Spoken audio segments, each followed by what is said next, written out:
Olá, amigos. Estamos aqui para mais um vídeo de psicanálise. Meu nome é Diego Tiscar, eu sou psicanalista, membro do Instituto Vórtice de Psicanálise e da equipe do Centro de Recuperação e Hospital Dia do Instituto de Psiquiatria do Hospital das Clínicas. Hoje vamos falar de Jacques Lacan, mais especificamente de uma leitura lacaniana que eu faço a partir do superego. Ok? Como base, eu vou usar o seminário 5, As Formações do Inconsciente. Mais especificamente, o texto da metáfora paterna. Neste capítulo, o Lacan dá uma definição muito interessante do que é o trabalho do psicanalista. E é essa definição que nós vamos usar para entender melhor o superego. Abre aspas no que fala o Lacan. É nisso que consiste nossa abordagem, em captar o que é dito para além do que se quer dizer. Então, nesse capítulo, o Lacan ele dá uma verdadeira aula de Melanie Klein, a quem ele apelida de açougueira genial. Diferente do Freud, que diz que toda neurose advém do complexo de Édipo, Melanie Klein ela define dois tipos de neurose: as neuroses pós-edípicas e as neuroses não edípicas. E Lacan concorda. Ele se pergunta, né, quando se lê Freud, quando se lê os textos dos freudianos, dos pós-freudianos, aquela definição, função da mãe, função do pai, o pai só vem depois, ele se pergunta, cadê o pai nessa história? Enquanto só tem aquela relação com a mãe, o pai está jogando carta, está vendo a grama crescer, está olhando para o teto. A gente tem duas coisas aí, né? A definição clássica, que você imagina, das fases bonitinhas, ela é teórica, e só teórica. E o segundo ponto, que é mais importante, na relação que o bebê vai ter com a mãe, enquanto ele já vai fazendo a diferenciação dentro e fora, corpo, o outro, eu real, são fases que vão acontecendo, todas simultâneas, se não são todas a mesma coisa também. Isso já é uma formação de um superego, tá? O Lacan ele usa, né, da linguagem metáfora e metonímia. Metáfora, substituição. Metonímia, agrupamento. Metáfora, deslocamento. Metonímia, condensação, tá? Isso é importante. Para quem está começando a entender, a estudar psicanálise e quer ir primeiro à versão freudiana, o Freud escreveu dois textos muito importantes sobre o superego. O Eu e o Id, onde ele apresenta as três personagens, o Eu, o superego e o Id, o Eu, o supereu e o Isso, o Ego, o ideal do Eu e o Isso. Ideal do Eu é um termo muito interessante para entender esse vídeo. E aqui na capa lilás, que é muito bonita, inibição, sintoma e angústia, onde o Freud dá uma retomada à sua teoria. Enfim, se a gente pensar no superego freudiano, tá? Ele advém da castração. Então o fim do complexo de Édipo já é a entrada na lei. Então, o superego ele provém do medo de ser castrado e ali a criança é inserida nas leis da cultura. O que a gente pode pensar na leitura lacaniana é que esta entrada na cultura vem muito antes. A criança, ela nasce, ela ganha um nome. O nome já tem toda a expectativa que se quer para aquela criança. já tem a fantasia dos pais naquela criança. Automaticamente já tem uma lei ali. Depois, a lei cultural, ela vai do micro para o macro. Ela vai nas relações familiares, como a criança se comporta com os pais e como que os pais respondem a esse comportamento da criança. Ela vai no relacionamento com as outras crianças, com as pessoas de outras famílias, e vai indo para o macro, da escola, vai subir, até chegar toda a cultura. E também temos o embate cultural. Pensamos muito em uma cultura judaico-cristã, que é a cultura de maior número de pessoas aqui no Brasil. Mas temos vários outros tipos de culturas possíveis, e ao choque, ao embate. Enfim, e tudo isso é adentrar a lei. E a gente também, independente disso, se discute muito, se vê como é que faz. Há uma conversa muito grande, verdadeira, de inclusão, de entendimento, de aceitação cada vez maior. Então, aí a gente começa a chegar no século XXI, mais especificamente. Podemos pensar que o discurso do superego na teoria freudiana é muito diferente de hoje.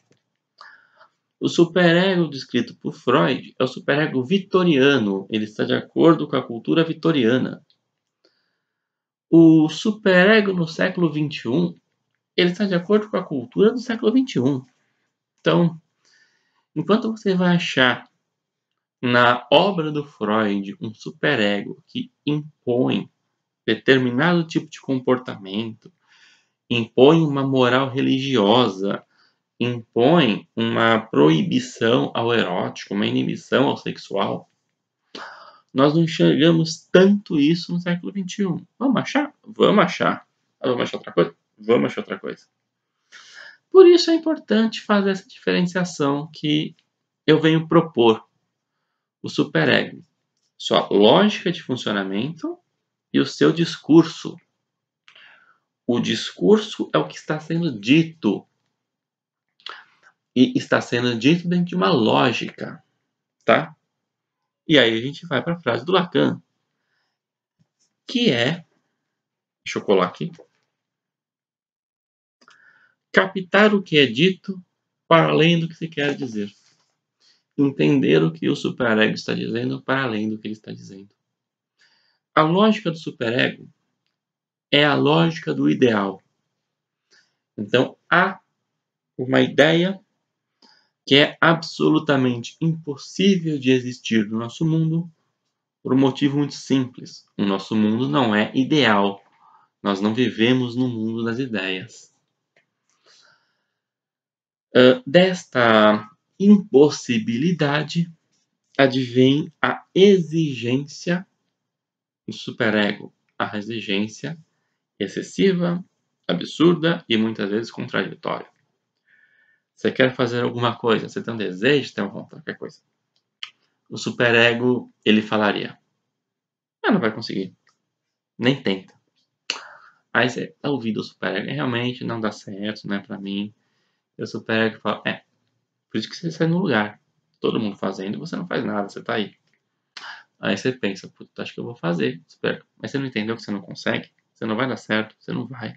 Aí você recua. O superego, tá vendo? Não consegue e é indeciso, ele não consegue. E começa a subir. Então, o superego tem esta carga de cobrança excessiva, exagerada, severa, porque ele exige um ideal. Essa é a lógica. O ideal vitoriano estava na figura da mulher casta, da mulher culta, que fala idiomas, que aprecia as artes, mas que não faz nada com isso além de servir como objeto para ser exibido pelo marido. O ideal vitoriano cabia a uma mulher que não pode sentir orgasmo, porque isso é da classe baixa e isso é das prostitutas, e isso pertence ao universo masculino, tá? Você não vai achar essas coisas hoje em dia. Você acha mais um resquício, mas você acha uma coisa de um discurso mais contemporâneo. Então você vai achar um discurso feminista, você vai achar um discurso neoliberal, você vai achar um discurso progressista, você vai achar um discurso conservador, sabe?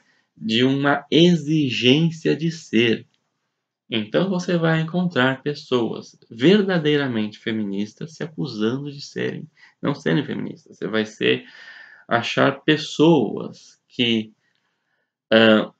têm uma ideia progressista, que têm uma ideia de aceitação dos outros e se cobrando por não o sê-lo. Você vai achar uma pessoa que não é uma pessoa mais conservadora se acusando de não estar seguindo seus valores, acusando de ser uma farsa. E vai. Sabe? O discurso muda. Então, isso você tem que ficar atento. Porque não é absurdo pensar um superego progressista. Porque o progressismo é um discurso que o superego usa. Assim como o conservadorismo é um discurso que o superego usa. E por assim vai. Então, para além de ouvir a proibição, tem que ouvir a imposição, para você conseguir ir dissolvendo um pouco esse discurso, junto com o seu paciente, que o seu paciente ele consiga ir ignorando esse discurso para conseguir refletir realmente ele está de acordo com o que ele acredita ou não. Então, a acusação, hoje uma das acusações do superego que você vai encontrar é uma acusação de ser uma farsa. Há tanto um discurso ideológico na cultura que há uma sensação de ser uma fraude ante esse discurso, ok? Se a gente pensar na época do Freud, a acusação das histéricas do Freud eram de serem prostitutas, eram de serem putas, eram de serem mulheres vulgares. Perceba, a lógica é a mesma, muda o discurso. E é a esse discurso que é a esta lógica que está por baixo do discurso que você tem que ouvir. Tá legal? Era isso. Esse vídeo, ele casa com o outro que eu fiz há um pouco tempo atrás, Neurose, Psicose e Perversão. Inicialmente eu pensei em chamá-lo de Os Discursos da Neurose, mas por ter esse vídeo, eu achei que seria redundante. Eu vou deixar o vídeo na descrição. Dúvidas, sugestões de tema, escrevam aqui embaixo e nós nos vemos na próxima sessão. Muito obrigado.